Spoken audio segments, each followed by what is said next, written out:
The pathway to success for any business is defined by its mission, vision, values, and management style. Retailability is a consortium of 4 exotic fashion brands, namely Edgar's, Legit, Beaver Canoe, and Style. What began as an importer of clothing for wholesale purposes in 1984 has steadily grown into a group of 4 fashion brands, cutting across 5 South African countries and spanning over 600 outlets. The founders, Cliff Lyons founded the business back in 1984. And it's a great story. I think it's a story of somebody who wanted to make their way in the world, starting with very little and building a business from nothing to something. And that journey began in 1984, importing second-hand coats out of the UK and selling them here in South Africa. He opened his first 2 stores in 1986, both at Witbank and Middelburg. Those are the 2 towns where he opened them. And the first store, the formal store that he opened was actually the landlord who owned the site took a fancy and said, "Look, I'll give you a chance. You try it out, see how it goes." And that chap was Jannie Mulman, and is one of our biggest landlords that we do business with today. And it got Cliff into retail, into formalized retail. But the real success of the business, oddly enough, didn't come from South Africa. The real ratchet up of performance came when we went into Namibia. And Style was a brand that we took into Namibia, Cliff with a friend of his, and that really ratcheted the group's performance and got a sustainable business model that he was then able to grow from. But it's a classic story of retailability. Nobody knew about us, an overnight success from somewhere that took 36 years to develop. There is no such thing as a genuine overnight success. These things take years of planning, getting the foundation established, and all the hard work behind the scenes. We trade through 4 different chains. Edgar's, which is probably the most well-known chain, that's been in existence for close on 100 years, and we have around 135 Edgar's stores across the group. Our second biggest chain is Legit, with just under 250 stores, and that's a ladies' specialty fashion retailer. The male equivalent of Legit is Beaver Canoe, and we have approximately 80 Beaver Canoe stores across the 4 countries. And then our final chain is Style, and that is a family format discount retailer with equally around 70 to 80 stores. 2 years into its establishment, Retailability began its expansion process with its first 2 stores in South Africa before crossing into Namibia and Botswana within 2 decades. From that point, the trajectory has been uphill. Namibia and Botswana in particular are core territories for us. We've got such strong equity because of how early we went into that market, particularly with our Style business. As a value discount brand, it really garnered a sense of appreciation by the local market. And it's that loyalty that has actually kept that brand going for us through all the challenges that we faced economically through COVID and so on across Southern Africa. Why I think we have such strong loyalty is how we've consistently delivered on a promise. And our promise of value and quality is key to us in our Style business. And by consistently delivering that, we see customers coming back to Style month after month after month. And in some of the Namibian towns, you could have only 2,500 people living in that town. Word of mouth spreads very quickly if you don't deliver on your promise. And we all know trust is earned by consistently delivering on your promises, and that's what we aim to do as a retailer. So although the company was founded in South Africa, we've expanded and traded in Southern Africa for a fair period of time. Our first store that we opened outside of South Africa was in Namibia in 1992, which was long before the trend of South African retailers moving cross-border began. Having built a nice business in Namibia, we then branched out into Botswana in 2002. We continued to organically open new stores as the opportunities arose in both those countries. Our next big expansion into Africa came in 2017 when we acquired the Legit business. With that came stores in Namibia, Botswana, as well as Lesotho and Eswatini. In 2020, we then purchased the Edgars business from Edcon, which brought further stores in Namibia, Botswana, Lesotho and Eswatini. We've continued to open new greenfield stores as we've traded, and we currently have 120 stores outside of South Africa, which is 20% of our store base and a significant part of the Retailability group. Driven by a sense of humility, simplicity, hunger for success, helping each other, and remaining true to the business and their customers, Retailability has proven its worth several times over to its clients. Our core values are defined by the 4 H's. They are helpful, hungry, honest, and humble. They literally encapsulate everything that Retailability is about. So from recruitment to the day-to-day to the training and development, everything is run by our values. You know, when we talk about being hungry, it's always looking for the next best thing, looking for how we can do better and how we can achieve a little bit more on the day-to-day from what we did yesterday.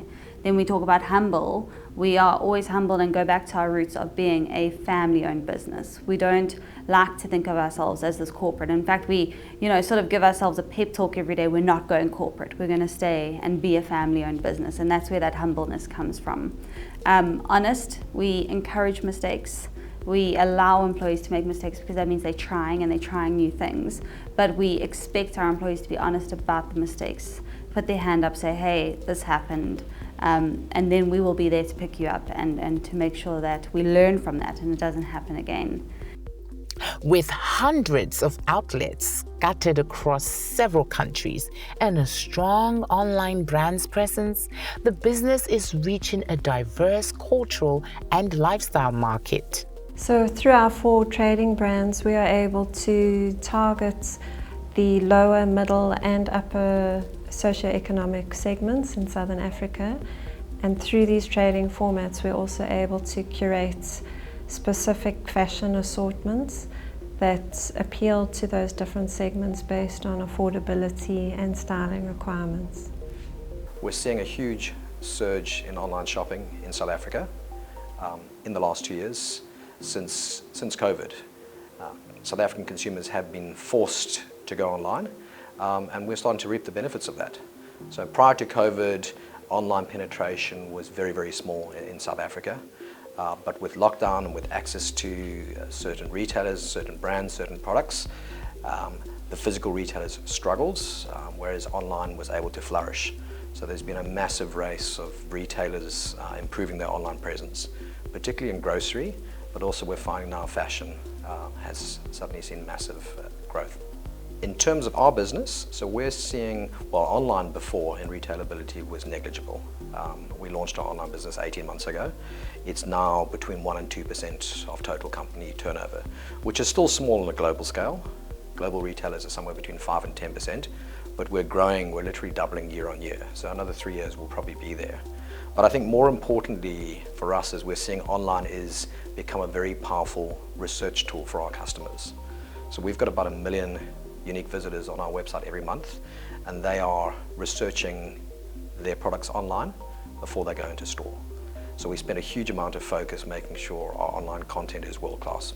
Digital media for us contributes to over half of our marketing investment.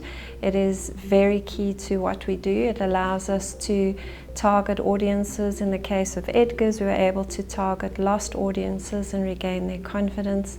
It's allowed us to track and measure our return on investment more so than with traditional media, and we've been able to strip out the high overheads of traditional media.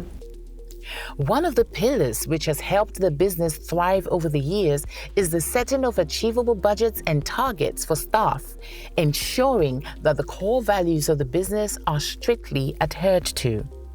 Keeping that culture going from 800 staff members to 8,000 staff members, which has been our journey over the last 7 years, is a constant challenge for us. The best way to do that is to absolutely never waver on the values that you choose to run your business by, and that comes from the top. So we make sure, and my team are challenged to challenge me if we start moving away from a humble, hungry, honest and helpful business. So self-regulation becomes a key part of that, and you inculcate that by employing people who live and eat and breathe those values. Budgeting is very important. It's taking the strategic objectives of the company and translating those into tangible financial targets that we can track and measure ourselves against to make sure we're executing on the grander plan. So it's a key part of the business. In keeping with the retailability philosophy of keeping things simple, although we do a very diligent job, we're quite pragmatic with the understanding that the environment's highly dynamic and forever changing. And as such, we keep a close eye on our forecast. The brand breezed through the dire challenges of the COVID-19 pandemic, saving over 5,000 jobs in the process and ensuring a continuous and seamless flow in the fortunes of the brand. Without a shadow of a doubt, a key part of remaining sustainable, and this was critical to our recipe through the hard lockdown. When you can't trade for a whole month, for 5 weeks we were shut. We couldn't open our stores, we couldn't do anything. What kept us going, paying staff every month and paying suppliers what we owed them, was our discipline behind running a sustainable business for the long term. Okay, so like all businesses, we were very affected by the pandemic. Our entrepreneurial culture enabled us to remain nimble.